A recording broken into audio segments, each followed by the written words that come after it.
Welcome back to Girl, What Did I Just Read, the podcast where we read books by women and queer authors that have us questioning everything from plot twists to our tastes in fictional men. This week we are diving into The Wife Upstairs by Rachel Hawkins. It's a Southern Gothic thriller that's basically Jane Eyre meets Desperate Housewives, but with more murder and mystery and money.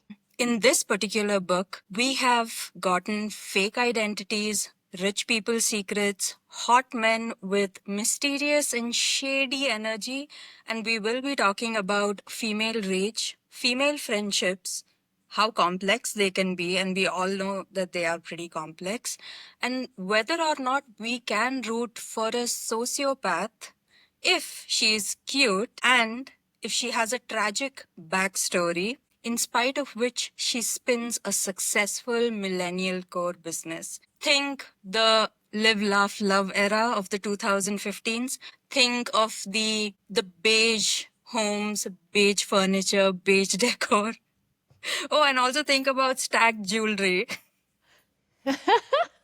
If you haven't read this book yet, there are major spoilers ahead. Normally we try to, leave a section for that later, but this book literally starts with a bang. So if you don't want major spoilers, pause now, go read it, and then come back with a drink and a good sense of humor. All right, welcome back, y'all. Thank you so much for joining us. I hope that you enjoyed our first episode, and if you haven't seen it, please give it a watch, even if you haven't read the book. It was a lot of fun. We're working things out. Obviously, if you can't tell, we've got new equipment. My lighting's decent today. I try to use natural lighting, but we've got gray and storms and everything this week here in Austin. We have got equipment, and I have dressed like one of the protagonists of this story. Her business, Southern Manners. This is exactly the kind of expensive satin blouse that the buyers of Southern Manners would buy.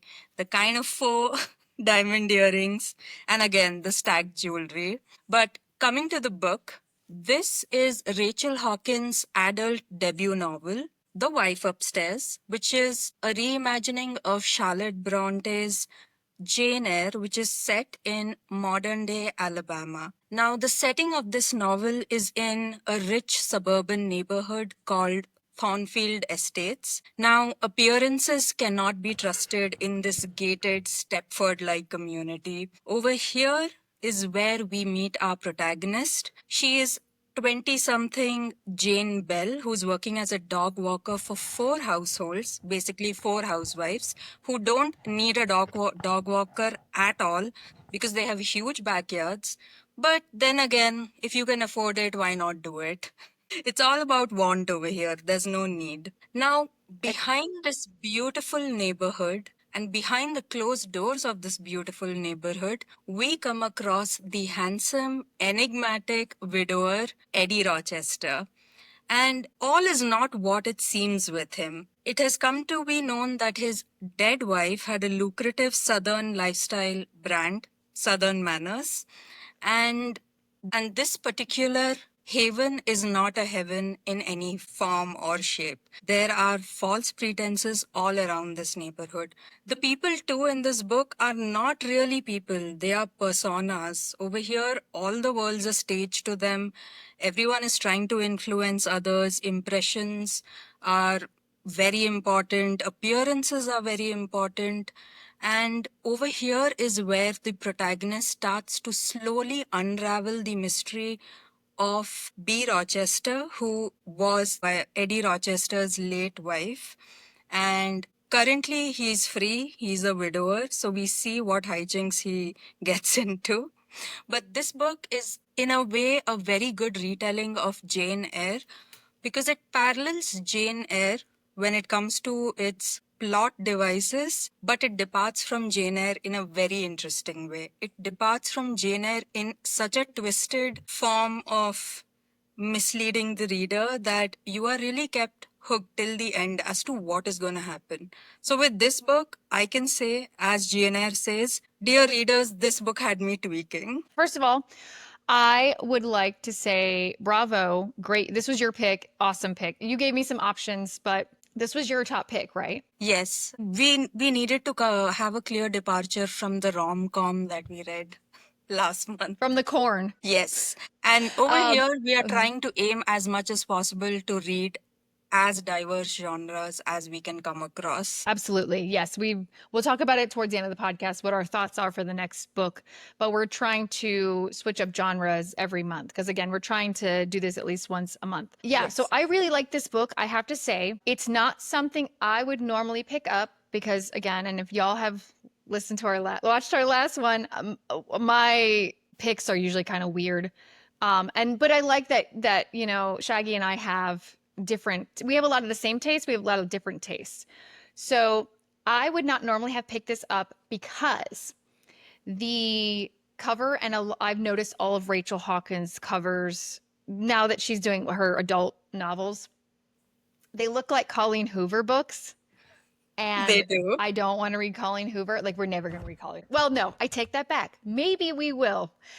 We need some wild reads. Anyway, I was really intrigued right away, but this book gave me anxiety the entire way through. And I think that's what the author wanted, right? She wanted us to be uncomfortable in our skin, and she wanted us to feel. We were talking about this a few days ago, but I have literally renamed this book and I call it the Paranoia Manifesto of Being in a Relationship. Oh my God, this book made my skin crawl as to how much people in toxic relationships keep assessing each other's moves, constantly calculating what their opinions are, what their perception is. And in this book, we come across a lot of toxic relationships, whether it's romantic or friendship or even related to your family.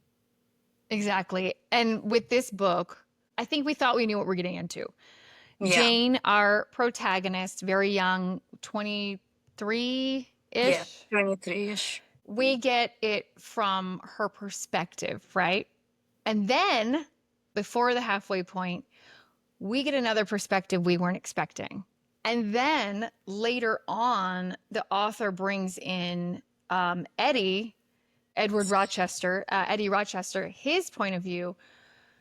And I don't know if I liked that. I don't know. I guess because I was so shocked because I wasn't expecting to have a change of point of view. And I wasn't crazy at first having well, do you mind if we go into the spoilers? I guess No, so.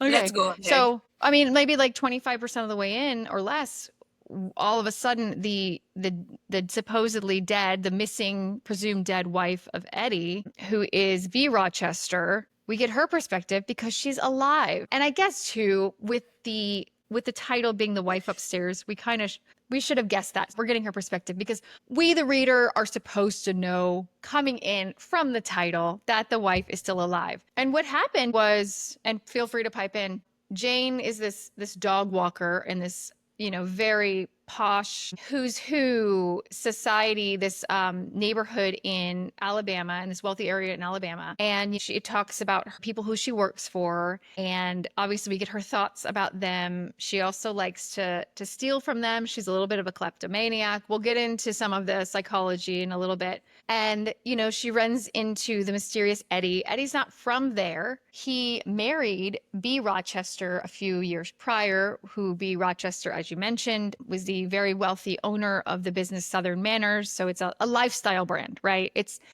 For I don't know if you're familiar with Lilly Pulitzer or Yes. there's a really good one. I was thinking of Goop, Push, and I could think of these two popular celebrity lifestyle brands. We have TJ Maxx here in the States, Yes. where it's all discounted stuff. There's a brand where it's a woman's name and I'll think of it. I can't believe I can think of it, but I'll put it up on the screen.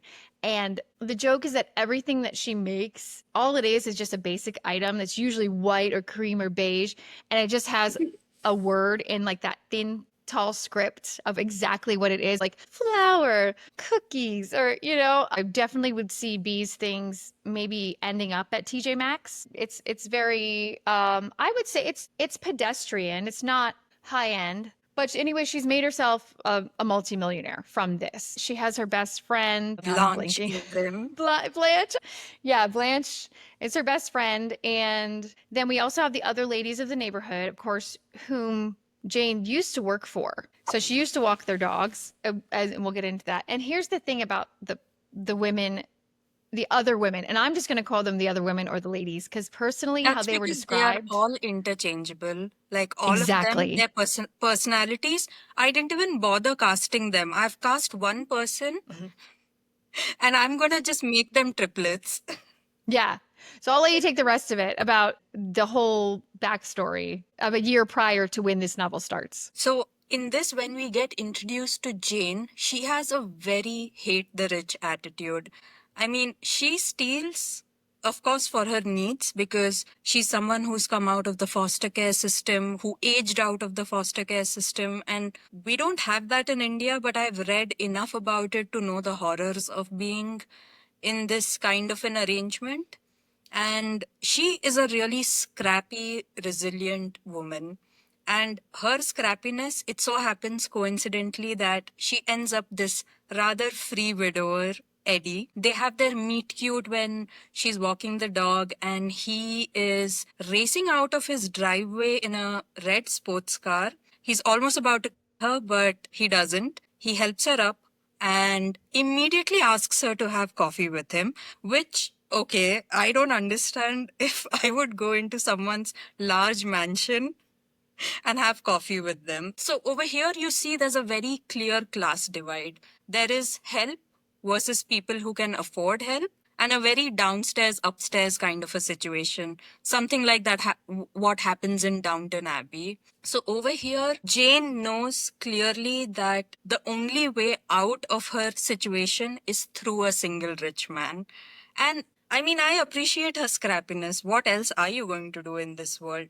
Especially where college education is required. We don't even know if she even passed out of high school, and she has been on the run in a very sketchy manner because she's very vague about her past. We also come to know subsequently that Jane isn't even her real name, and this is where we come to all the fake identities. In this book, literally every major character has a fake identity. Either they're trying to run away from their past or they're trying to rebrand themselves. Now, in these two categories, the people who are trying to rebrand themselves are Eddie Rochester and even B. Rochester, because I mean, B. Rochester's name was Bertha. She had to literally rebrand herself as B. Rochester in order to be able to even be considered as an owner of a millennial lifestyle brand. So over here, we see that Eddie surprisingly calls her in for a cup of coffee, and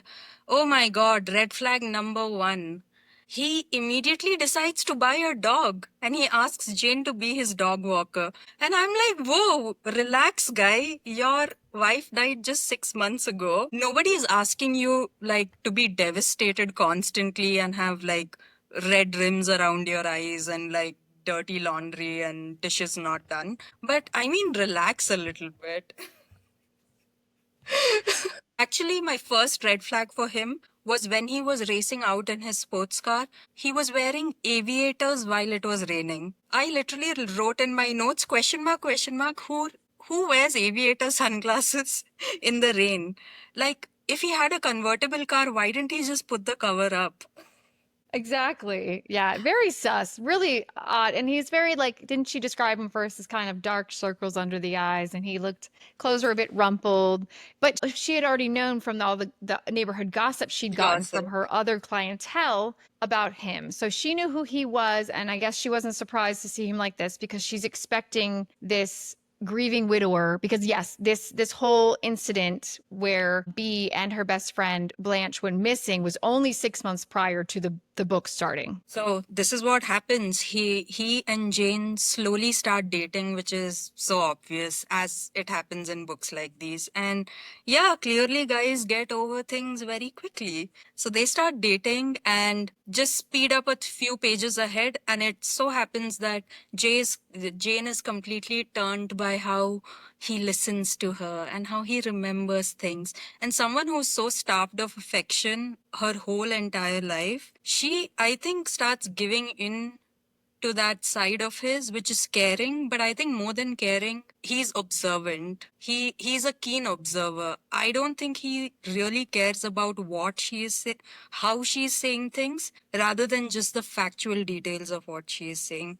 It so happens that, yeah, just speed up a couple of pages and she moves in with him in the large mansion, the large Rochester mansion, which has been entirely decorated by B. Rochester with things that come out from her company, that are produced by her company, Southern Manners. We go on to see that this disappearance of B and her best friend Blanche, this disappearance happened when they were vacationing in B. Rochester's lake house. And now we start to see slowly how Eddie is built up as the suspect and how it's obvious that he might be a suspect, because I think in any kind of domestic violence situation, the husband is the number one suspect. And over here, the police has more grounds, or even the neighborhood gossip goes on to say that he's the one who was into boats. He was the one who was even interested in having a boat chartering business. So the fact that both of them disappeared while they were drinking and dancing and partying on a boat, that is something that raises question marks throughout the neighborhood. Also, I think people kind of compare, again, appearances. Blanche's husband, Trip, he is completely devastated. He's the poster child of a grieving widower.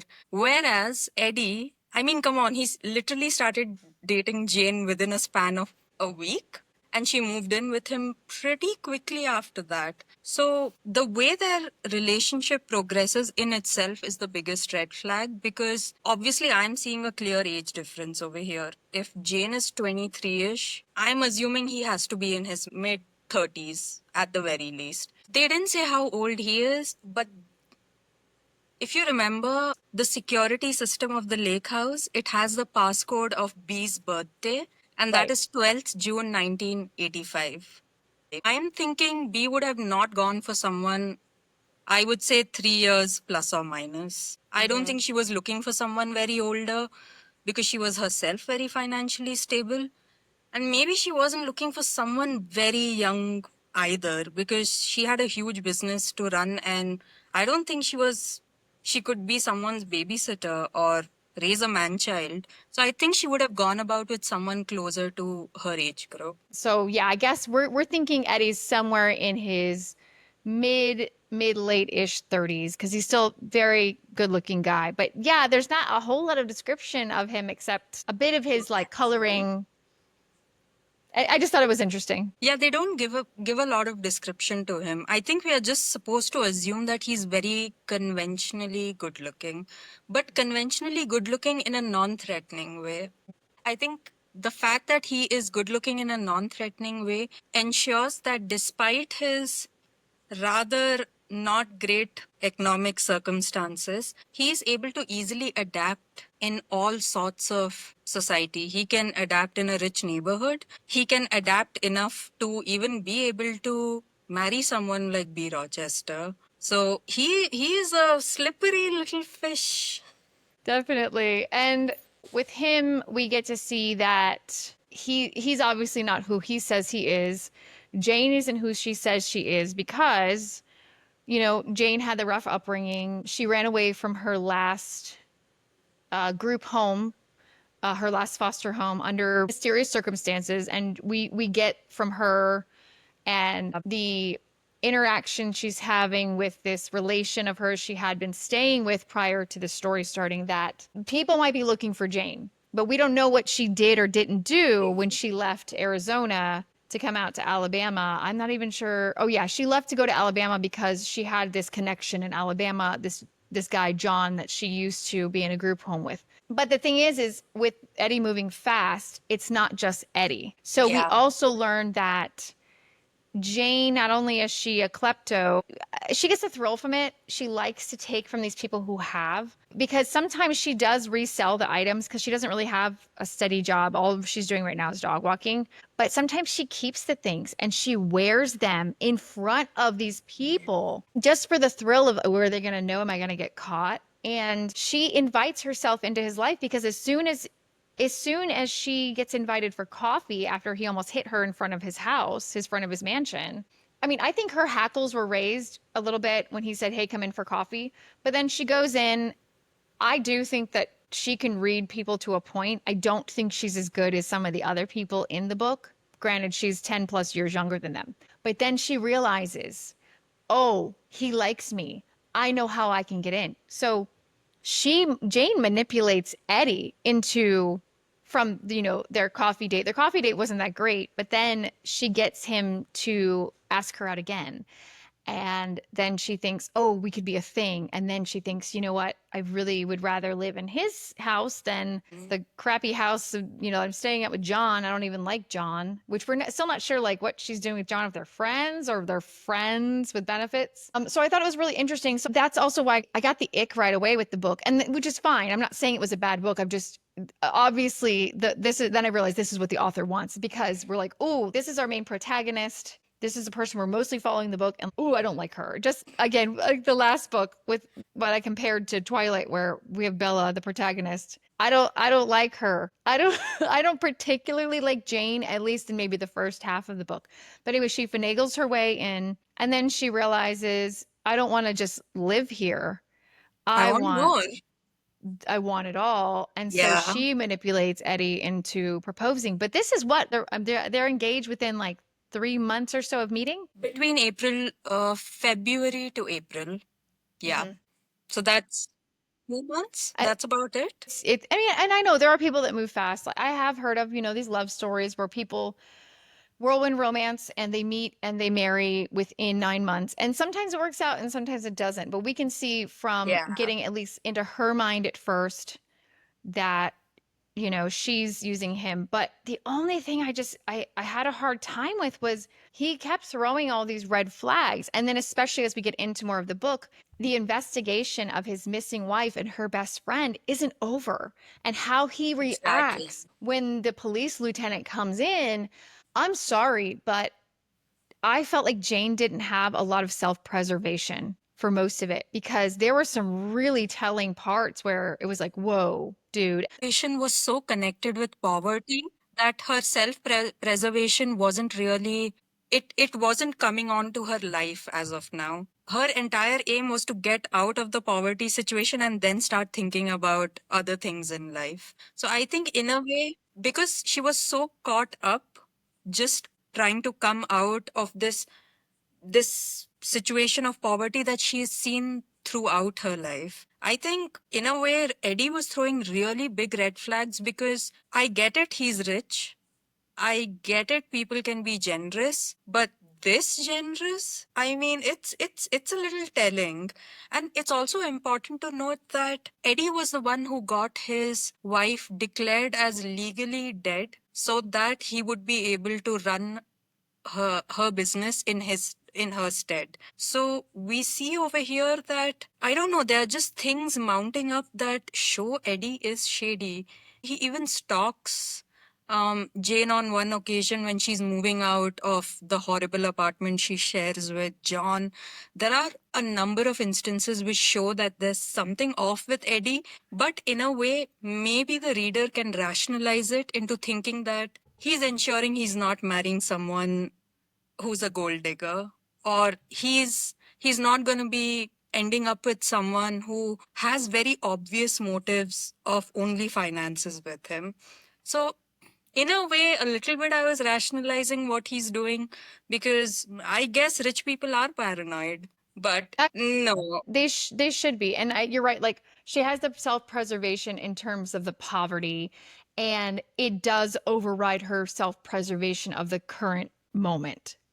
I do think, yeah, she overlooks it. She has these red flags that pop up when he starts acting fishy. But one of the first things, besides asking in for coffee, one of the first things that got me was there was one of the times when she was one of the first few times she came from walking the dog, Adele, the dog that he had just purchased because he found out she was a dog walker. She's, creeping around and she goes upstairs in the house. She'd never been upstairs and she notices there are no photos of his former wife, B, except upstairs there is a wedding photo. And then, of course, he had come home and she didn't know and he followed her and she lies and said, "Oh, I was just looking for the bathroom." But this was the first line that I highlighted and she asks him, "You threw the rest of them away," I ask, "even your wedding pictures." He sets the frame back on the table with a soft clunk. "Burned them, actually, in the backyard 3 days after the accident." Because then I was like, "Ooh, ding, ding, ding, ding, ding," like, oh, here we go. Here we go. And I get now that the author was throwing it in our face on purpose. We're supposed to Yeah. get our hackles up about him, about what happened to his wife, And she obviously. intentionally wanted us to follow the plot line of Jane Eyre. She wanted us to intentionally be lulled in the plot summary of how Jane Eyre progresses. But then, what happens after all of this while Jane and Eddie are canoodling with each other in a very caged manner? What happens is the book suddenly goes gone girl. B. Rochester starts writing a journal. And how does she start writing a journal? Now, this is where the story takes the strangest of turn. I think after 25-30%, we start getting B's POV. So, what she's trying to do is, we as the readers come to know that she is the wife who's locked upstairs. Apparently, Eddie here had the idea of installing a panic room in their home. And this in itself for me was like, is this the Yeah. 100th? Is this the 100th red flag that I'm thinking of? Why would you purposely install a panic room in your house? And I'll be honest, and then you can go back to it. We still don't understand. I mean, he never saw that what we're going to find out later with all the twists and turns. He didn't know any of that was going to happen. Why the hell would you have a panic room? That is so sus. I wish that was more fleshed out. Go ahead. So now that B has gone completely gone girl, we come to know that she starts describing how Eddie actually ended up killing her friend Blanche. And he was going to kill her, but somewhere, was it sympathy? Was it vulnerability towards his wife? God knows what happened, but he saved her up. He saved her and he locked her up in that panic room. Now, the readers here are made to believe till the very end that B is a victim and Jane is definitely a victim because Eddie is deceptive. And I don't think Eddie is in this relationship for the right reasons. I think all Jane and Eddie have in common is this desperate hunger to upgrade themselves, to upgrade their situation in life. Because when Eddie met B. Rochester, he did not have much going for himself professionally and financially. I mean, of course, he inflated a little bit what was going on with him professionally when he had his first date with B, and they actually met during a vacation in Hawaii. But he is really trying to camouflage the fact that he does not come from money and he has not even made his own money. Wait, So I I think, gotta interject. He was on vacation in Hawaii with his current girlfriend oh when he yes, just oh happened to yes, meet B. Because what happened was he was with his girlfriend. Now, his girlfriend came from money because her daddy had money. He invented something or owned something. And so he was dating a Nepo baby. And then we kind of figured like this was on purpose. So while they're on vacation at that like pretty nice resort in Hawaii, him and his girlfriend are laying by the pool and they see B walking by and the girlfriend says, "Oh, do you see who that is?" And he doesn't know who B is. She goes, "Oh, well, that's B, whatever her maiden name was. She owns Southern Manners, like she's worth a bunch of money." And then Eddie perks up. And what does Eddie do? And he kind of knew where B must have gone. And then that same day, right after that, he says to his girlfriend, "Hey, I'm gonna go take a nap. You just hang out here." She goes, "Yeah, I'll be a couple hours." He goes, he packs just about everything he has, and he left. So he goes to chase B with nothing but a duffel bag, which then we know that he thinks he's such a smooth con artist that he can get her the first night. And guess what? He does. Go Yeah. ahead.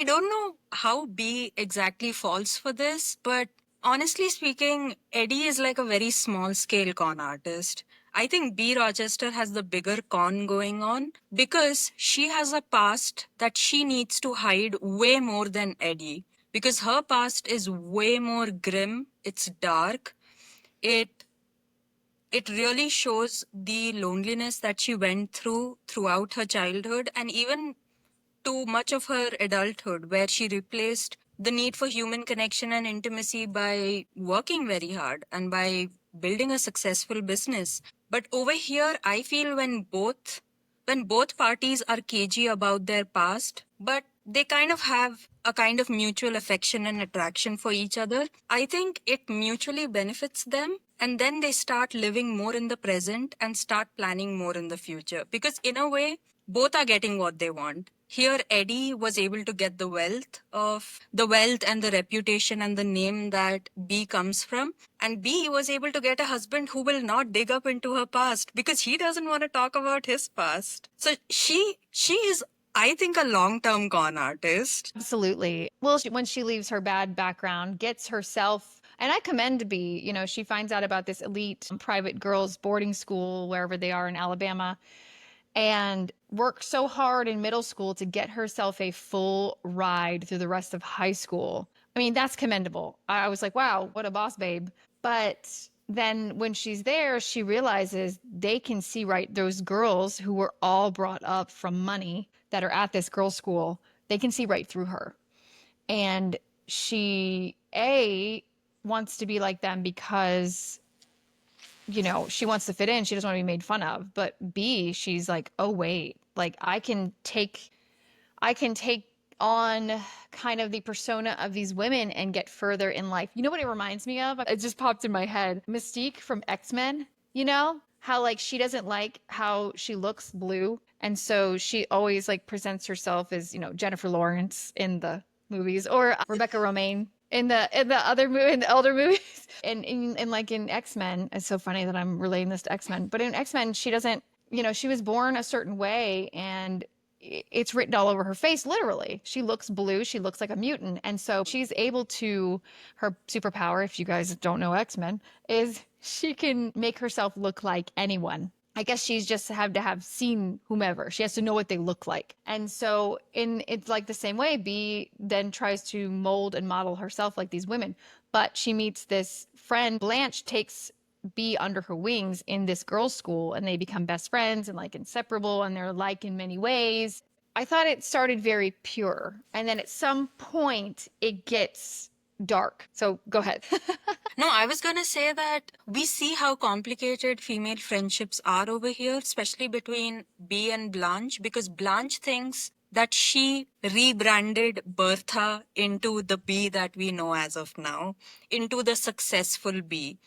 And I think little by little, she starts piecing together the fact that since their childhood, B has just been impersonating her and through impersonating her, trying to create a life which, in a way, now mirrors the kind of privilege that Blanche had. I mean, in the second half of the book, when things go sour between Blanche and B, I think Blanche's whole vibe is stop copying me, you are not doing it right. Exactly. And we first get to learn that Blanche's grieving husband is one of the clientele of Jane's for the dog walking. And she goes into his house a little bit because it like stinks and it's gross, even though it used to be really nice. And she notices like certain kitschy items and things. And I think at one point where we first get to hear like the whole copycat thing I remember was the husband Trip says, oh yeah, Eddie Rochester was married to B and my wife Blanche were best friends.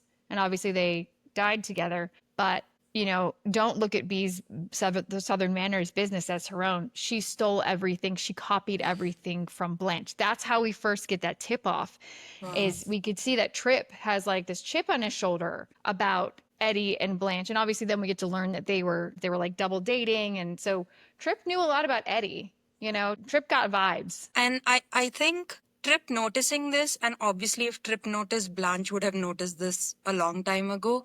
This created a seed of resentment which just kept growing and growing and growing to ultimately actually lead to a tragedy where Blanche dies for real. And it's scary to think that people you know since your childhood, you don't really know them. Like, if you think you know people, there is no way to know what someone's thinking, what their motives are, and how quickly they would change. So, really, the person that, say, you hung out with during childhood, throughout your schooling days, that person might be completely different in adulthood compared if you see their experiences, if you see what trauma they've been through, what joys they've been through. So over here, again, that's why I call this particular book the paranoia manifesto of being in a relationship. Because in this, even female friendships, oh, the way they keep constantly judging each other's actions and trying to think what is going on behind their head, while at the same time having a sort of false sense of comfort that they know the other person, while they actually don't. Exactly.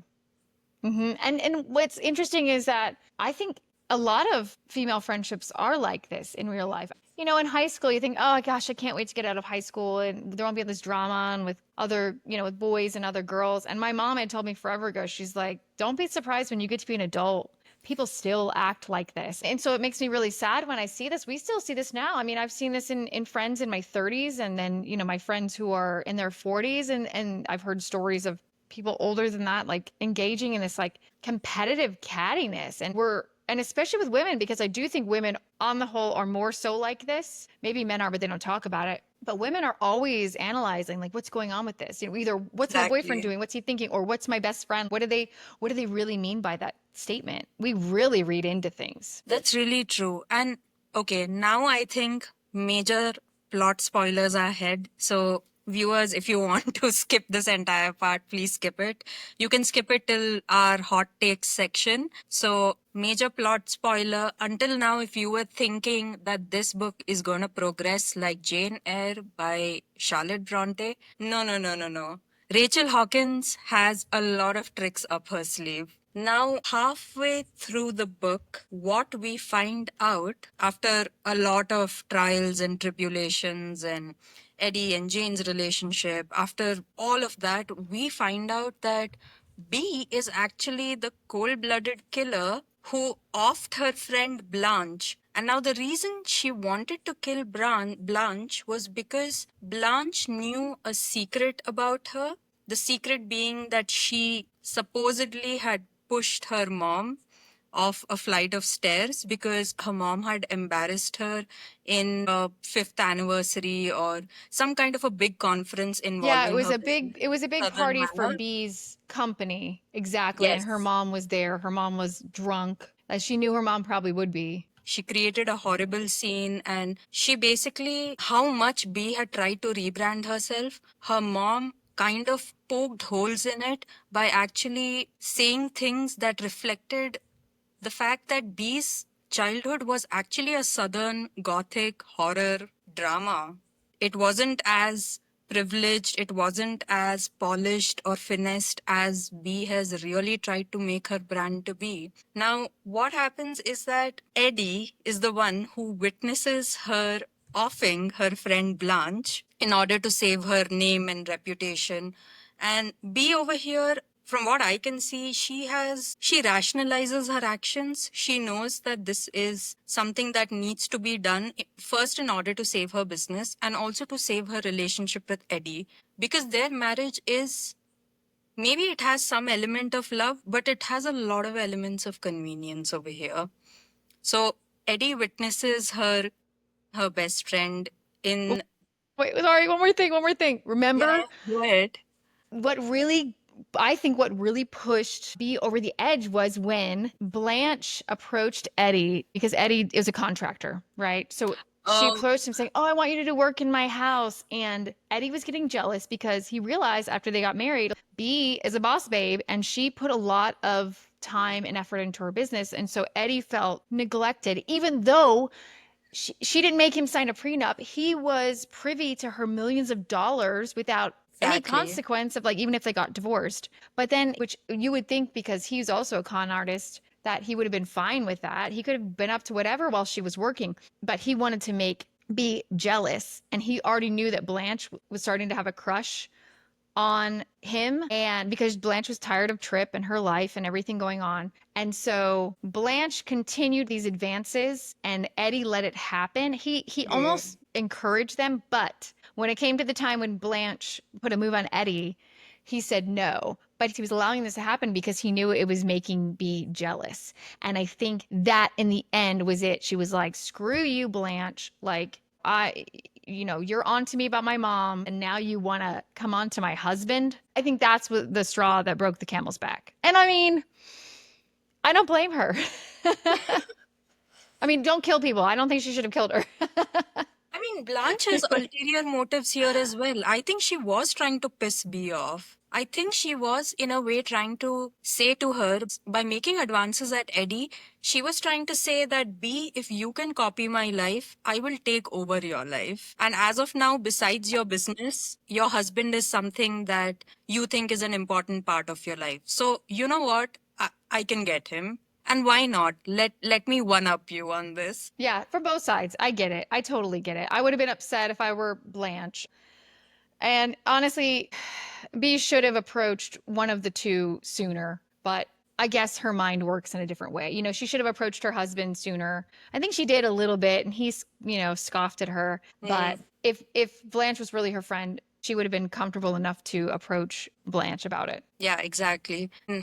This entire book, the way the strange turn of events happen, we find out, like I said, that B is the cold blooded killer. Eddie actually witnesses Blanche and B getting into some sort of a fight, and Blanche is pretty drunk. B is not drunk at all. She's pretty sober enough to commit a crime to the highest degree. Well, she did that on But purpose. yeah, she completely did that on purpose. She pushes Blanche off the boat and she swims back to the shore. And that is when she comes face to face with Eddie. Eddie just drops by at the lake house and he sees his wife coming out of the water. And where is Blanche? Where is the boat? And immediately it clicks to him that, whoa, is she dangerous? Did I not see her for who she really is? Can she actually be so murderous? Can she actually be so unfeeling in order to be able to even have the stomach to be able to kill her so called best friend? I mean, despite resentment and everything, clearly B's brain works in a very different way.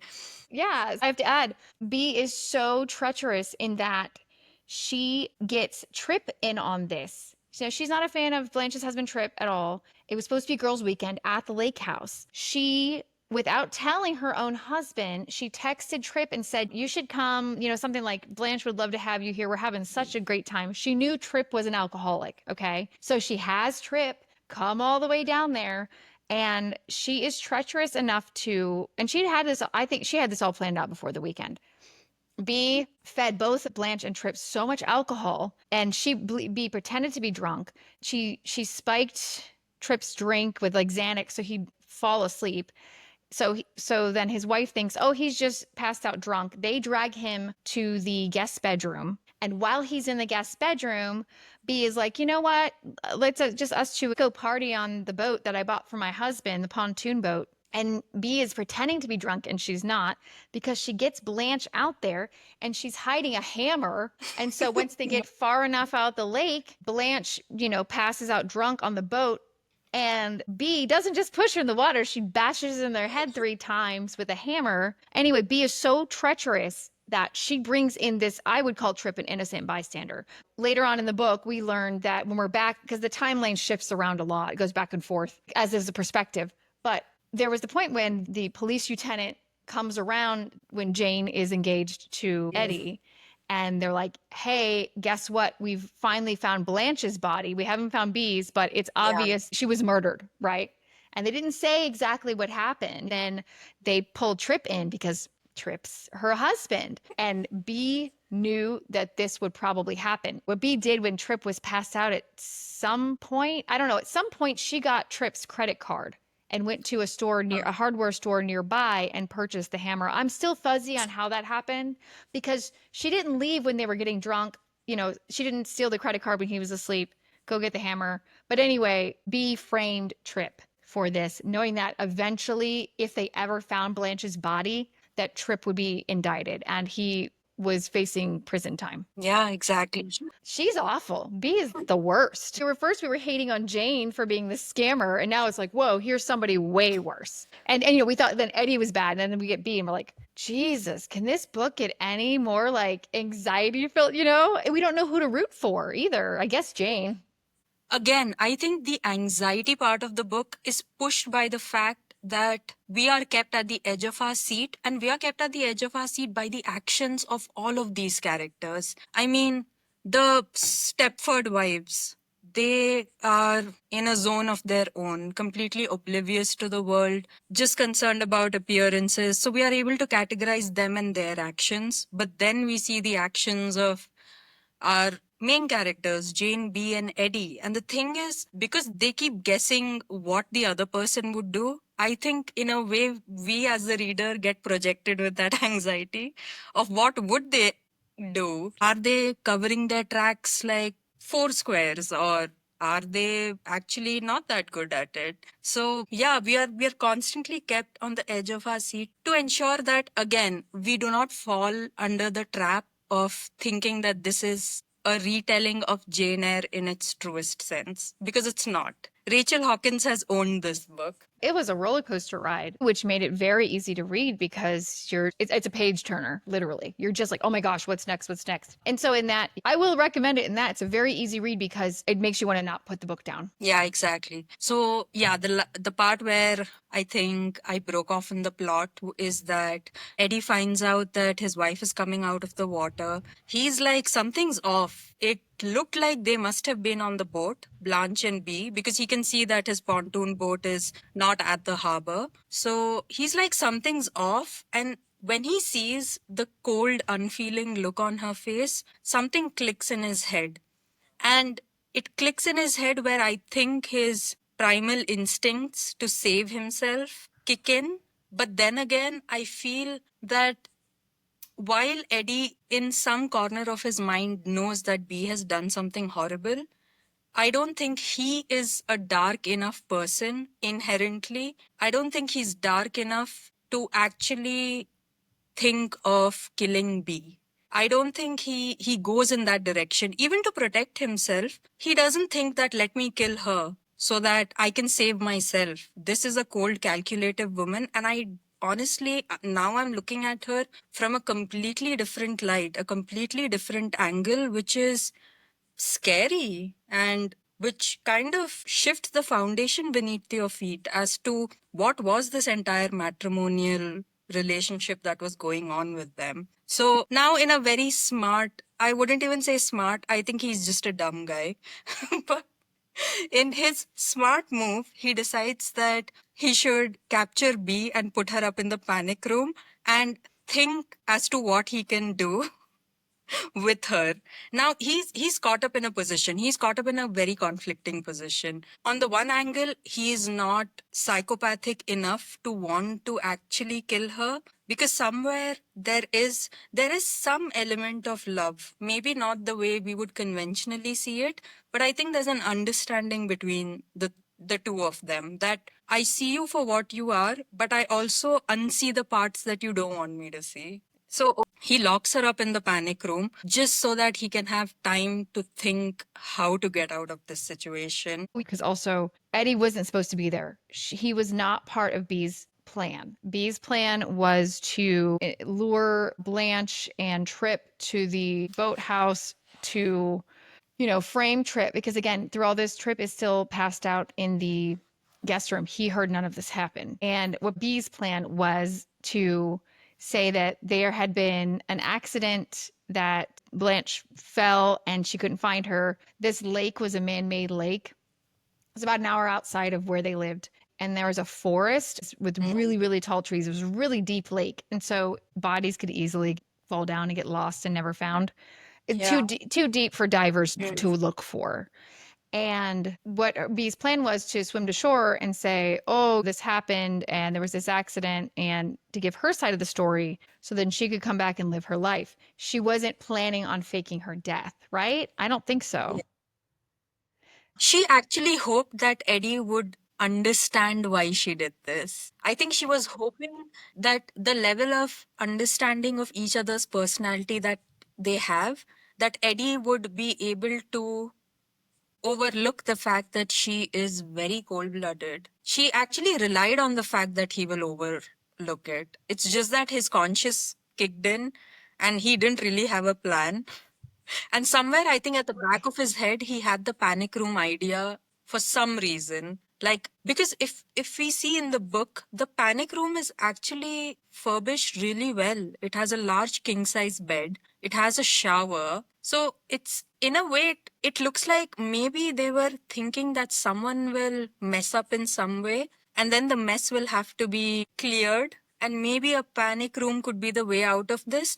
This really reminds me of the show You, with Penn Badgley in it, him and his cage. And in this show as well, the entire purpose of having a cage is that he is taking some time before killing his victim.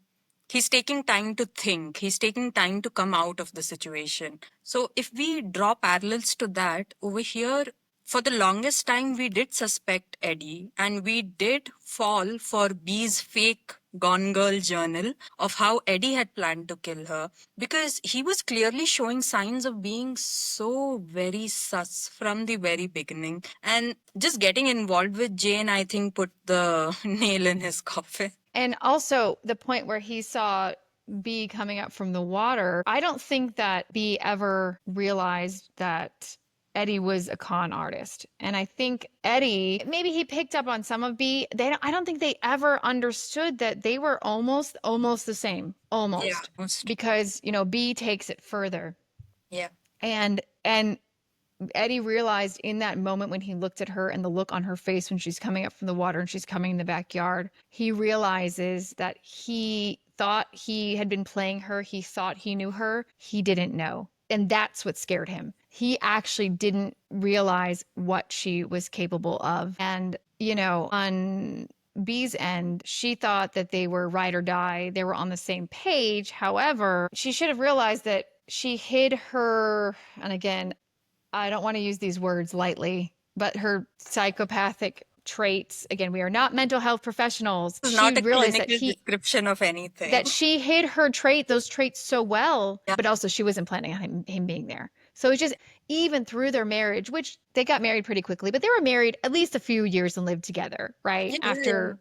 After they got married, they were still playing this game. They were still playing each other. There was just they didn't really know each other. And that's really sad, you know? But then, and also there's Jane. And then we're like, oh yeah, wait a second. What about Jane? Because remember, we thought this book was about Jane, and well, actually, I'll let you do the reveal of how Jane found B. So while this constant shift in POVs is happening, and while in the background we are slowly learning that maybe B is not what she's not representing herself accurately in her journals. At this point of time, Jane is a Nancy Drew on steroids. She is very much on edge. She is anxiety driven. She can hear bumps and thumps in the house, and now she is someone who has pretty spot on instincts, and she might ignore it for a while, but I think after a point of time she's just unable to ignore it.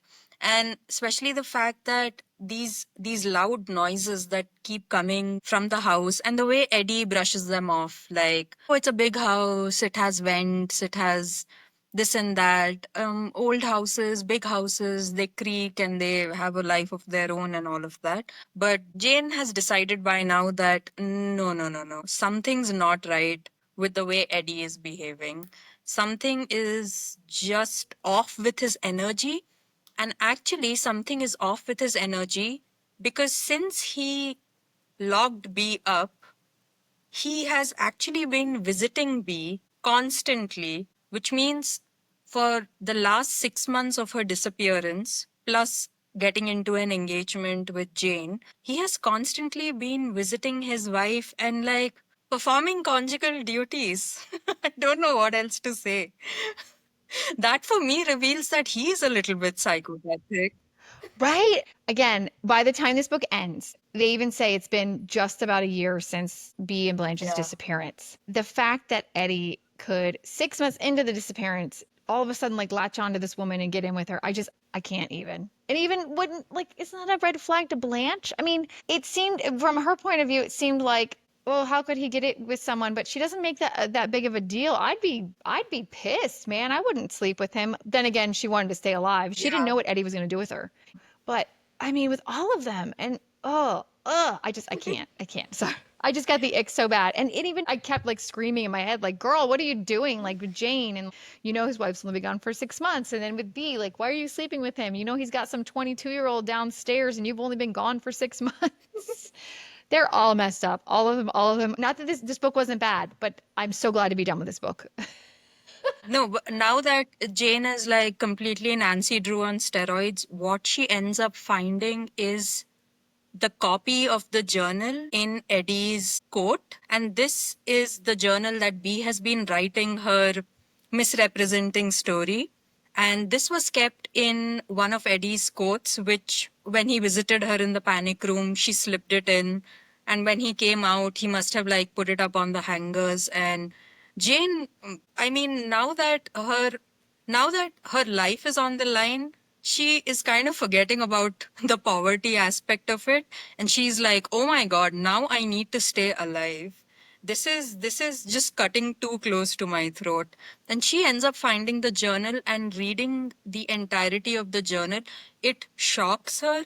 It shocks her, but it also adds up the missing pieces that she thought contributes to this story and contributes to the disappearance of B. Like at the end of the day, she needed to actually see in maybe in a written form, like she wanted to see it for real that Eddie was a suspect for the right reasons. He actually had motive to kill her, and maybe he was a cold blooded killer. So now, after she finds the book, hijinks ensue, and ultimately, both the women. They escape the panic room. Jane helps B escape the panic room, and both the women lock Eddie up in the panic room now. So we see a situation where we as the reader know that B is the one we should look out for. And Jane over here is thinking, I saved the wife upstairs. I'm the one who is the rescuer. I'm the one who ensured that B ends up being a survivor. Now, the first red flag that I had with B after she is rescued from the panic room is how much she stalls calling the police. Because I think if I see a woman shrieking and living in a panic room for months now altogether, and she comes out and she is one, not in shock, she seems to be composed, and two, she keeps stalling the fact that they should just call 911 because this is a very serious thing that's happened. But I think B, she kind of stalls this entire while Jane is, bringing it up again and again and again that, we should call the police, we should do something about it. And that's when Jane realizes, oh, I did not read this situation correctly. I was played by B, and she played me in her Gone Girl style. Yeah, exactly. She realizes when B comes out a lot calmer, and she immediately goes to the butler's pantry, which this is what rich people have, and she's looking for this specific really expensive wine. And she pops this bottle of like a 2007 whatever, probably worth a couple $100, two glasses, and takes Jane to the dining table just to like have a debrief. Not even a debrief because I mean, she's not even answering any questions. And Jane's finally like, should we call the police? What's up? And just freaking out internally, and maybe slowly getting that, oh crap, B's just as messed up, if not more, than Eddie. And then meanwhile, Eddie's upstairs in the panic room. Again, I really wish the author would have added more about why he wanted to build that, because I did highlight this one sentence. So Yeah. we get Eddie's perspective up in after he wakes up. Now he's missing a few teeth because Jane had instinctively, when he came in and saw that Jane was in the panic room and found B, Eddie came in, Jane instinctively whacks him with this big silver metal pineapple, and I will try to insert photo because I know exactly what the author meant, and knocked out some of his teeth. So he Isn't it wakes up so and millennial core? then, Like, I can come up with pictures of oh those my kind of gosh, bowls. it's so basic. It's so basic, that southern chic basic. Well, there's another meaning for pineapples. So I was like, oh, I don't know if she should be talking about pineapples. I'm not sure if you know. So Eddie's thinking about, how do I get out of here? Because Eddie built the house. Then B knew it, that there was this panic room. I guess never questioned him. I would love for the author to have written in that conversation between the two of them of why the Yeah. freaking panic room. But gets up to his knees. He's trying to figure out how to get out. And he says, except that it had never been completely inescapable, the panic room. There was one guaranteed way out. There always had been. I was just the only one who knew it because I was the one who'd built this house. It was dangerous, though, stupid, even, and possibly deadly, but I had to try. So here's the thing. He never says what that is. Now, do you want to reveal like what happened? Well, somehow Yeah, he that's started what a he fire, does. but how? How? What did he Exactly have in there? how? And He also, started a while fire in the panic room because Ye- he knew his only way yes. out would be that B would hopefully let him out. Is that what he was thinking? I don't understand. Or did the panic room door, would it automatically open if there was a fire? It didn't explain. This is one part I didn't like about the book. I think this was a confusing bit in the book as well because the panic room was built to actually help them from a fire. So, how it so happened that his only way out of the panic room was to cause a fire? I'm thinking if he really thought through of one loophole, of one, fail safe method, which only he knows, would that method, especially as a contractor and someone who must have researched into panic rooms, was starting a fire the only way out? It kind of sounds dumb to me. Actually, okay, so I was thinking about this when you were talking. The panic room. Do you remember what floor of the house this panic room was on? Wasn't it the second floor? Yeah, it was on the second floor. Okay. So, yes, a panic room should be fireproof. However, why, if he was thinking about fire, why would he put it on the second floor? If the whole house burns, that room is going to fall. Usually people build panic rooms, especially rich people. It's for when the home invasion, burglaries. No, I mean, maybe for fire, but why the heck would you put it on the second floor? Because you're right, if there was a fire and it was on the first floor, they might be fine depending on how he built it. But Yeah. if the house burns down, that level's going to fall. So I guess then maybe he thought his way out was maybe B would love me enough or realize that I spared her life this whole year, that if she knew there was a fire, she would let him out, which happens, and well, go Yes. ahead. I'll let you wrap it up. All right. So Eddie starts up a fire to somehow escape the panic room. Of course, we don't know what is his fail-safe method to get out of it, but all right, a fire ensues and the entire mansion burns down. The entire Rochester mansion literally burns to the ground to the extent that Jane is the only survivor and they are unable to find any organic or any kind of forensic material which would tie the fact that maybe B and Eddie were in the house when they died. This part is mentioned that they find some of Eddie's teeth, but actually Jane knocks it off when she bashes him with that pineapple bowl. So the fact that they found his teeth, some of them, it could have resulted from the fact that it was when Jane bashed him up. But apart from that, there is absolutely no trace of them, no dental trace, no trace at all that there were two other people in this house besides Jane.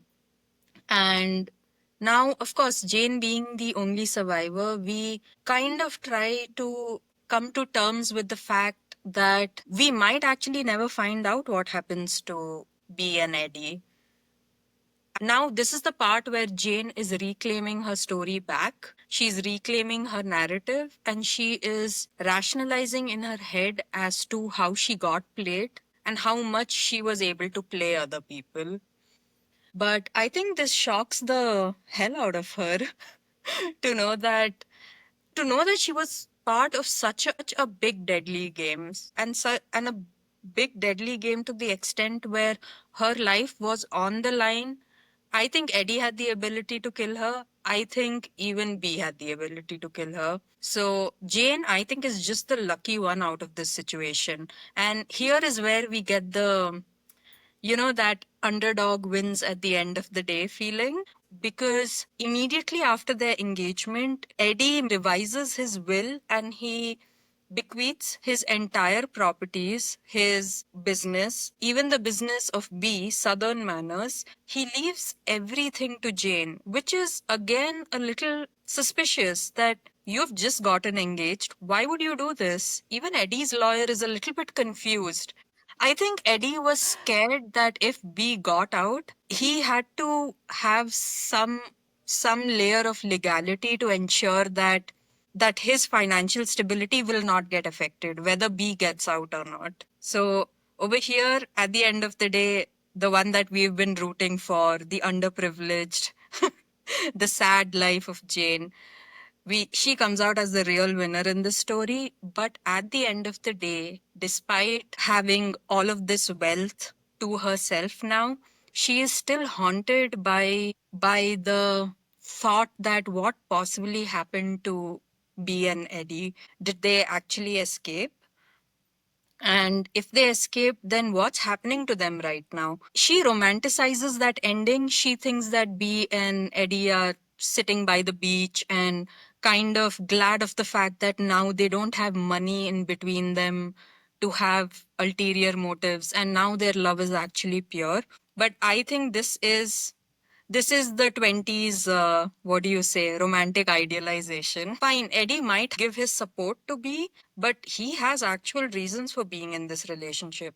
And the weirdest thing about Eddie is that he completely ends contact with his brother and his mother just because they are middle class, just because they are no one, their name isn't something, and he is resentful of the fact that he was born into a family where his name was not in the newspapers, or his family didn't have generational wealth and a legacy to come along. I think if both of them survive, Eddie will never let go of that resentment, that everything he invested in to get a certain outcome, he did not get that outcome. And so I don't think there's going to be any, romanticized ending to B and Eddie. Eddie is going to ditch her as soon as possible. Possibly. I mean, I think he's a little beholden to her now because it's Yeah. obvious where if Jane really saw them, which I think it was them, he was all messed up. He got messed up from that fire. So at least until the time being, maybe he can get better because they might not have even taken him to a hospital. So he might Yeah. not have even had skin grafts, and his burns were probably pretty bad. And now he doesn't have the looks to have the charm. So he's stuck with B.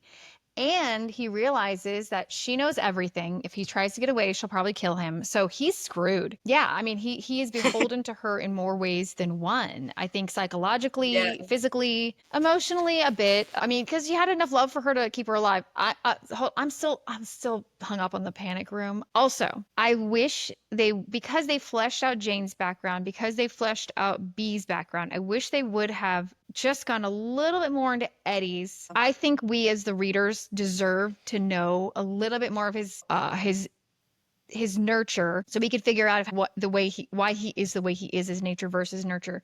Because all they mention, and it wasn't until the last, I think I even noted like 79, it was at 79% of the book when they noted, oh, he disowned his family and stopped talking to his brother because they Yeah. were less fortunate. They were like lower middle class. That was it. Like, that's not enough for me. I'm sorry. But I think this entire story is just not about Eddie. He's just a accessory to the story. He's just someone. He's like, how in these shows like Friends and How I Met Your Mother, the main character is like this bland fellow, and he's just as an accessory so that other more interesting characters help the plot along. I think Eddie is that boring white guy who might be conventionally hot, Yeah, he has to be charming, he has to be hot. We get all of that. But other than that, even the author is just like, you're a tool, literally and figuratively. Yes. Because when he came along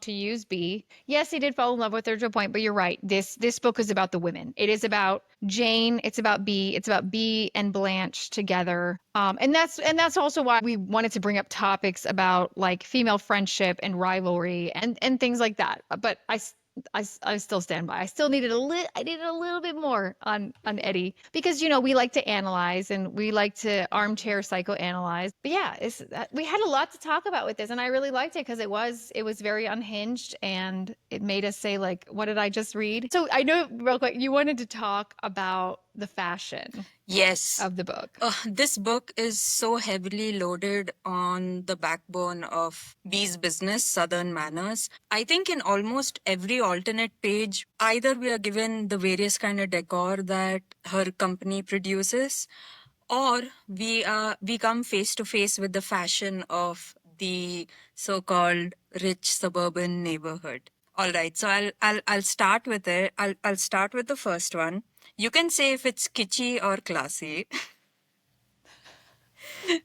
Okay, so you see a man, he's wearing a rumpled button down white shirt, boots, and aviator sunglasses. Kitschy or classy? In that area, I guess it would be messy, classy. That's what I would see because it's similar here. We have guys that of status that wear cowboy hats and boots and but have rumpled shirt, but they still look. It's because you can tell when things are expensive. And so what he was wearing was expensive, even if it's rumpled. So I'd say rumpled classy. This is the fashion of what I call the Stepford husbands. Polo shirts, leather belt, boat shoes, and khaki pants. Yes, it's classy and I hate it. And they still do that. Yeah. It's like the stereotypical Southern man. And it's like the Lacoste, I think. I don't know with the little The gator. cost. Or there's other brands. And the boat shoes with no socks. And the pastel with the khaki. Yikes. But it's classy. It's kitschy, but it's classy for them. Now this is Eddie's regular wear. Khaki shorts and the same linen shirt in 30 colors. That's just a man. That's a straight man. This is a straight man because once they find something that like works for them, and why he has those too? Because his wife bought them for him. That's why. She finally found something he'll wear that doesn't look like he's dumpy. And so it's like, okay, fine. It fits you. The cut's good. Here's 30 colors because, again, not all straight men, but most of them, they would just love to just like grab something. They don't care. And she would have given him 20% friends and family discount. Oh, yeah, totally. Now, she would have bought it for him. It's all her money anyway. Okay, all right. Now we'll come to B's outfits, okay? So one of her outfits is a navy and white gingham pencil skirt, a thin gold belt, and a navy sweater. Oh, yeah, that's classy. It's very classic, very chic. It's timeless. It's timeless chic. Now I agree. And it's kind of like corporate wear as well, which tracks with her entire boss babe persona. Okay, now the outfit of the Stepford wives. Everyday wear, athleisure, yoga pants, crop tops, anything which is more lounge wear, which can be easily turned into gym wear as well. And yeah, a lot of stacked gold jewelry. I don't know what is it. I think it was written at that time when I think the whole Pinterest was all up with, these layering of chains upon chains upon chains, and then layering of your rings and layering of bracelets and bangles. So this is I think it's still like that too. It wasn't that long ago. yeah, it wasn't. Yeah, it hasn't completely gone away. I think this entire stacked jewelry trend. But yeah, would you Well, wear? and they wore athleisure because they didn't have to go to work and it's easy to get around. And I'll say, like, I'm the same. If I'm not out at appointments, I'm always in leggings. I'm always in, different colors. Of course, theirs are a lot nicer than mine. I get most of mine from like Costco. Mine are Kirkland's finest. They're going to be wearing brand name though. Even though they look cash, everything's going to be expensive. It's going to be Lululemon. I was just And I know going to there's some say other brand now. Lululemon. Yep, it's I was Lululemon. just And gonna say. I don't like Lululemon. I don't like Lululemon for that reason. Plus, I'm not paying like $100 for leggings. Even the outlet store that they have here is like way expensive, and I'm like, why? I have Costco leggings, and maybe they're not like Kirkland brand, or even if they are, it's other brands make them for Costco that I've had since before my daughter was born. So we're talking 10 plus years old, and I wear this stuff all the time. But it's all, again, it's all about see and be seen. It's labels. So you'll put it in the classy gang? I mean, they look classy. They make it look classy because of the jewelry too, dresses it up. For them, it's classy. I mean, I think it's kitschy. It's a thing. It's a stereotype for sure. So in that way, it's kitsch. All right. Stepford Wives charity event wear. Florals and pastel dresses on steroids. I don't know how else to describe them. I'm gonna pull up Lilly Pullitzer for this one and some other brands that I know that they wear there. Yeah, I mean, it's classy. Think like not as maybe as showy as. Are you familiar with the Kentucky Derby? Actually, it would be, they're probably wearing for these nicer gala dinners. They're wearing name brands. They're likely not wearing the dress ever again. You cannot be seen in the same dress. You'd buy it and then you'd, just give it off to the secondhand store. But it's going to be chic, it's going to be classy, and it's going to be understated. It's not going to be too showy, I would say typically, depending on the event. Because again, if there's like a themed event, they'll go all out. Okay, last one is Jane's makeover outfit. I've literally written a Lilly Pulitzer dress. Yeah, but it wasn't like her. I mean, everything she was wearing was so bland. Like even if she was wearing a Lilly Pulitzer, I don't see her wearing the bright, like peacock pinks and corals and turquoises. I don't see her. Yeah, I see it like a shift dress, but because she was dressing how she thought they dress, except she didn't want to stand out.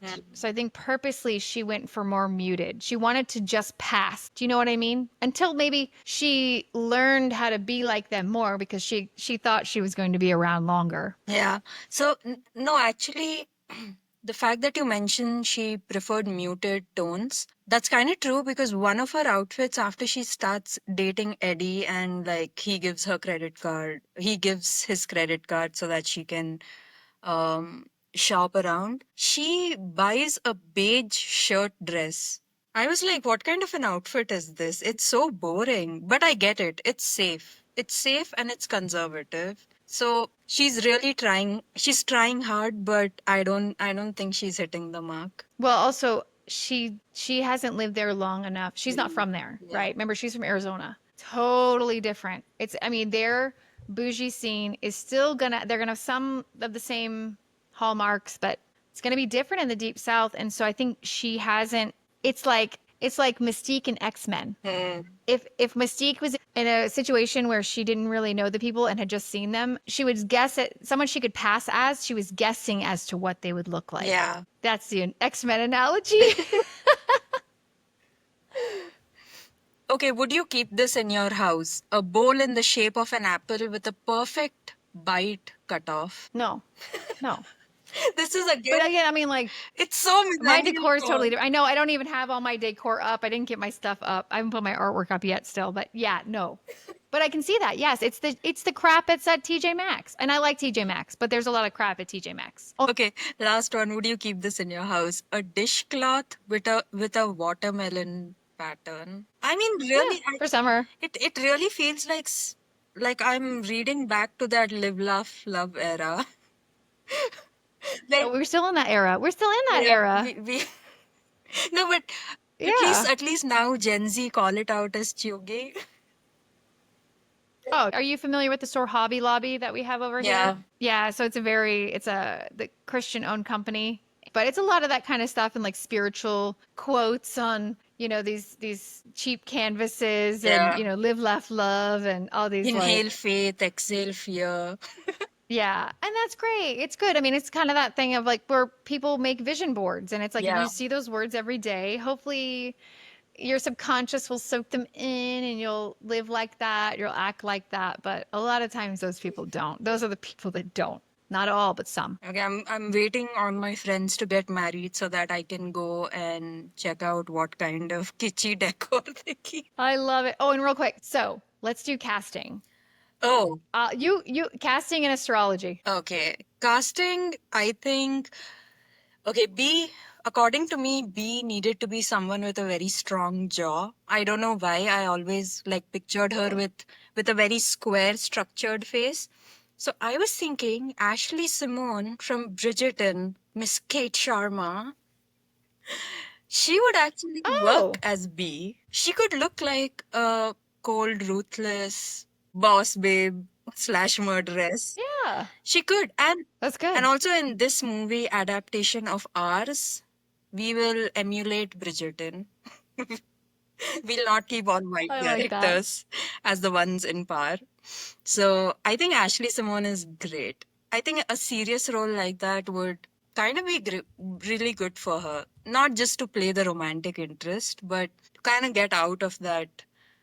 I, now, coming Uh, to Jane. Okay, Jane, I don't know why I kept thinking of Jane as Anna Kendrick for some reason. Maybe it's because of the mousy brown hair and the petite, uh, hmm her petite size and her Yeah, not. because she's cute, but she's not like drop dead Yeah, gorgeous. she's cute. She can pull it together when she wants to.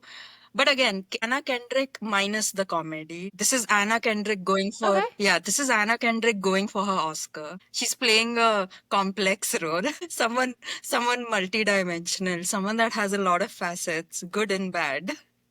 Yeah, so this is Anna Kendrick going for her Oscar as Jane. And okay, when we come to Eddie, now Eddie was the first one that I cast in my head because okay, so I was fairly late to the Vampire Diaries series. I've read a couple of the books, but the books are very different from the actual show. So I never got into the show entirely, but then again I have a friend and she is I mean I keep talking to her about Twilight. So I was like, okay, I'll give the Twilight the oh my god, the Vampire Diaries. Hey, no judgment. Yes, Exactly. That's the pipeline. yeah. Is you start with Twilight and then you Yeah, you slowly go down that trail. So I watched that, and in that, the Werewolf Gang, it has this actor called Taylor Kinney or Kinney. Yeah, he has Oh, such a how do I say? He has such a typical Eddie face. oh, he's beautiful blue eyes. Yeah. I could imagine him as Eddie, as the adaptable And he's the right Eddie. age. Yeah, in 1981. So he would have been like, mid 30s 5 years ago. Yeah, Mid late yeah. If 30s, you see a late 30s. couple of his younger pictures, he has that cheeky, charming thing going on for him, and I think someone who looks like this could pass off in all sorts of society, especially in our hmm modern society. They could pass off in, say, the southern rich neighborhood gang. He could also pass off hmm as a new money guy, which he is in this case. And honestly, he could even be like a hipster from New York if he wanted to be. I love that. That's very good. Yeah. And the Stepford Wives, I've all cast them as Mary Kate Olsen, Ashley Olsen, and Elizabeth Olsen. Wait, but what about Blanche? Okay, okay, okay. I'm a little tight. Okay, I was a little confused with Blanche. I don't know. I I actually couldn't come up with that, so I'm gonna rely with your choice. But for Trip, I wanted to be Chris Pratt. I don't know why. I think he has that. Oh, that's funny. Yeah, I think Chris Pratt can have. He has that a-hole Yeah, face too, because Trip was kind of an a-hole before. Yeah, exactly. yeah. You needed someone with an a-hole face. I get it. I get it. And I want to say the real word, but I can't because I have feelings about Chris. Chris Pratt is the worst Chris, by the way. We Yeah, call him the worst exactly. Chris. That's hilarious. Okay, yeah. Those are good. Your turn. Okay, so here's the thing. I got Eddie right away. It was so funny, it just popped in my head because I really like to I have to envision someone as a character. And obviously usually it's celebrities, but my brain has to because just to kind of also to keep everybody straight because and also with this the women were all the same and I think they could go any which Yeah. way. So I didn't even cast the ladies because I was trying to, and then it was just my brain couldn't because I didn't like the characters. And also because I was going through the book so quickly because it's a page turner. Yeah. And so my brain was like, screw it. And they didn't matter, right?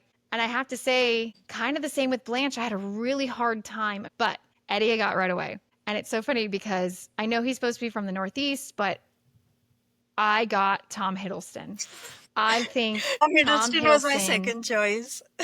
could play him so well. And then from there, I was like, you know what? Getting more into it. And it took me a little while for Jane as well to get someone that was like mousy-ish, but still pretty, but likable, where she could get away with things. And this novel kept reminding me, have you heard of the author Harlan Coben? Harlancoben? Okay, so he writes books like this. They're all mysteries, and it's all about everything seems on the surface is, everything's great. And then you find out secrets. All his books all have the same formula. I mean, I guess I don't read them. A lot of them have gotten in the last 10 or less years, they've gotten made for TV and made for Netflix movies. And for some reason, majority of them, it's these British casts. And because I watched some of them because the trailers look so good, and then you watch them like, oh my God, that was terrible. Which is kind of how I felt about this book. Like the book wasn't bad, but it's like, God, what annoying characters. Like there's no one to like. That's exactly how this book was. So my brain went Brits. And so even though this is cast in Alabama, I would either cast it with mostly English actors having American accents because they can do it, or I would love to put this in a wealthy neighborhood somewhere in England, like closer to London. You know what I mean? Yeah. Where people Where with the money, I think countryside this would do estates really are. well. Huh? It's like, well, closer to London, but the people with old money, they have these countryside estates that they. Yes, it's like, yeah, that they have because their grandfather or somebody had a title, and so they have the money. So I think this would work really well there. So I kind of cast it there. So in an area like that in England, Tom Hiddleston, main guy, Yeah. and then Jane, the actress from Normal People, and she was Oh, in the new Twisters movie too. So she can do an American accent if we said it in Daisy Alabama. Edgar Jones. Daisy Edgar Jones, perfection. Actually, I perfection. think. I forgot about her. Thank you. Thank you. Yeah. I could totally be a casting agent. I think I should. Yeah, So she's then perfect. for B, it's funny because it took me a long time to get B as well.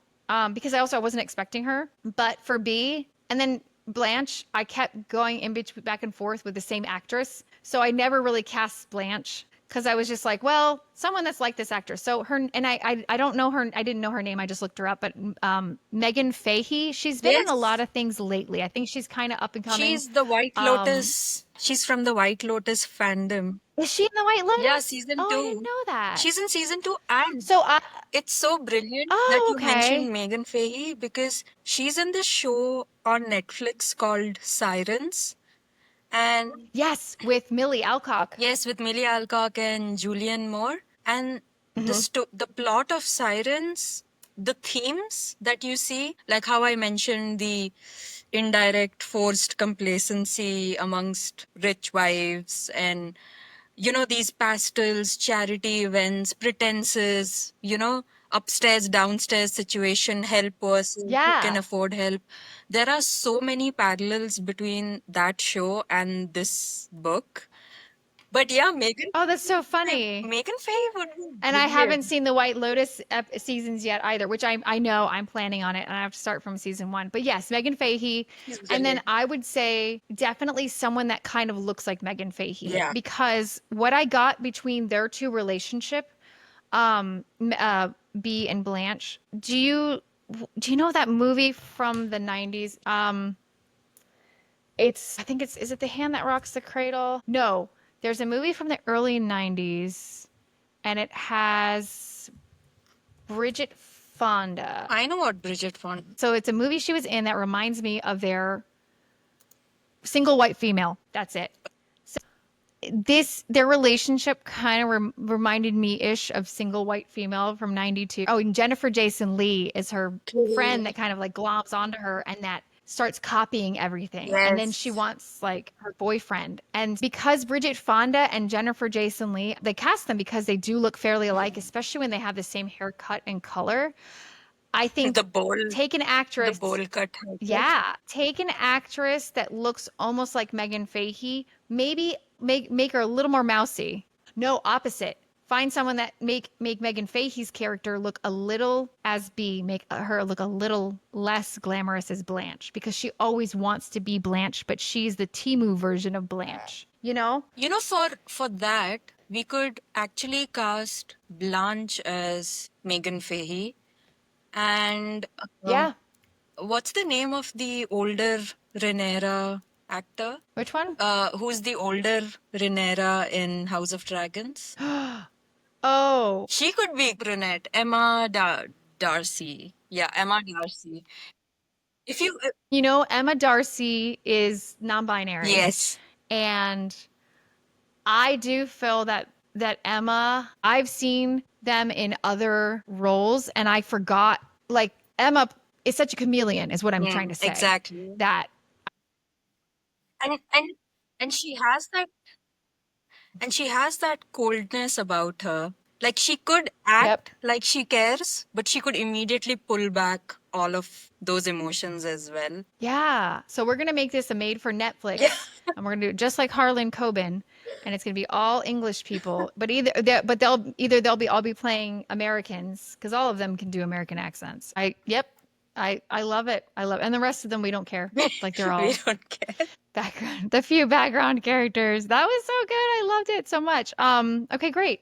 I guess what would you recommend the book? What do you think? Yes, I would give this book a solid 3.8 out of 5. It's a great page turner and it's written well.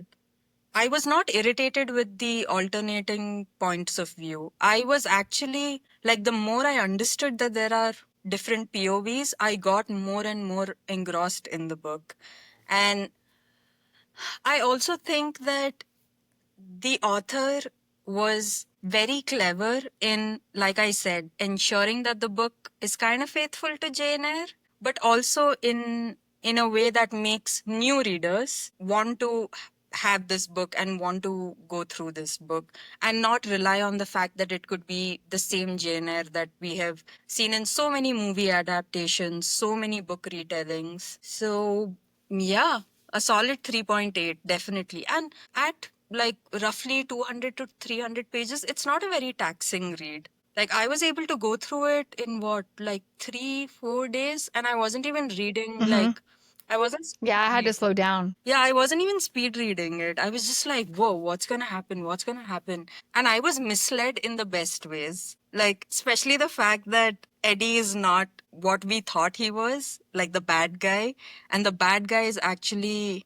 B. I think that misleading path, that was something that, it kind of gratifies you as a reader that, oh my God, I waited for this climactic moment and it served. Yeah, that's pretty solid. And I didn't read it. Remember, we don't read reviews before we pick a book. I mean, I'll glance at the star ratings and I want to say on Amazon and Goodreads, it was like a solid 4. Yeah. So yeah, that makes sense. And especially the fact that you said that she used to write like YA novels and this was her first adult Yeah, novel. she has written this famous trilogy called The Hex Hall, and the first book is Oh. called The X Hex.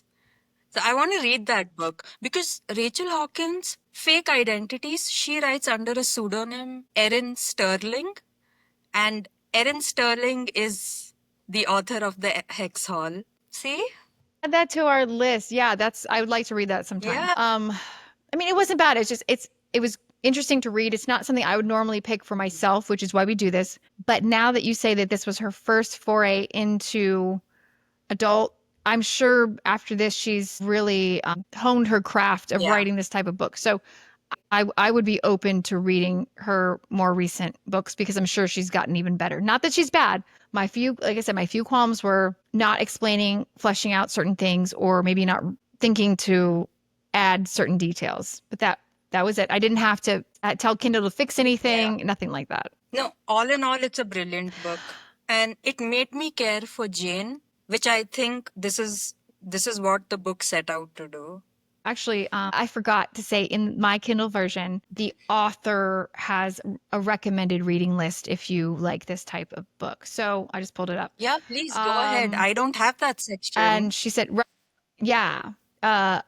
Recommended reading The Dry by Jane Harper. I'm not going to go into all of them. It's a thriller. When No One Is Watching by Alyssa Cole. The Girl in the Mirror by Rose Carlyle. I think they're all thrillers, obviously. Yeah. Final Girls by Riley Sager. This has been on my list. So I definitely want to read Final Girls. Wide Sargasso Sea by Jean Rhys, Rhys. Yeah, this book is the one which is from the perspective of the original Edward Rochester's wife. So this is from her Oh, perspective. cool. Because Edward Rochester in Jane Eyre, he is the guy who has a title with no money. So he marries this Okay, yeah. woman whose dad owns either a sugar plantation or a cotton plantation somewhere in the either Caribbean or in the Southern American. Like he has some kind of plantation money, and she is married off to him because, of course, Americans are a little, maybe at that time they were a little